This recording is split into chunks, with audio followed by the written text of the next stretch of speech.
Hello అండి, అందరికీ నమస్కారం. మా పల్లె రుచి ఛానల్కి స్వాగతం. ఇందులో వంట వీడియో లేదండి. కంప్లీట్గా నేను దేవుడి గది శుభ్రం చేసుకున్నప్పుడు ఎలా చేస్తానో చూపించాను. అమావాస్య వెళ్ళిన తర్వాతన పీరియడ్స్ అయిపోయిన తర్వాతన నేను క్లీన్ చేసుకుంటాను. వారం వారం చెయ్యను.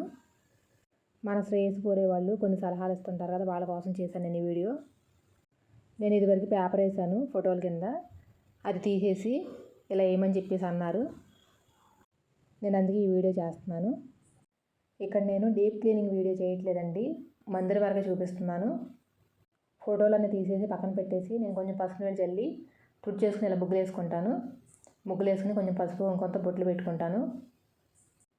ఫోటోలు అడవడానికి వాటర్లో కొంచెం పసుపు వేసి గుడ్డ ముంచి గట్టిగా పిండేసి తుడుచుకుంటాను. గట్టు పైన ఇలా షీట్ వేసుకున్నాను నేను. గంధంలో రోజు వాటర్ కలిపి పెట్టుకుంటాను బొట్లు.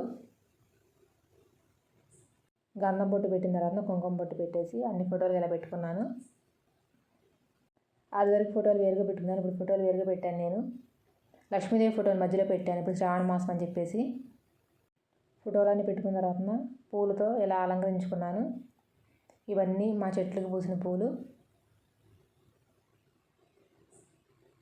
ఇలా పూలు అలంకరణ చేసుకున్న తర్వాత దీపారాధన చేసుకుని అగరబత్తులు వెలిగించుకుని నాకు వచ్చిన స్తోత్రాలు చదువుకుంటాను.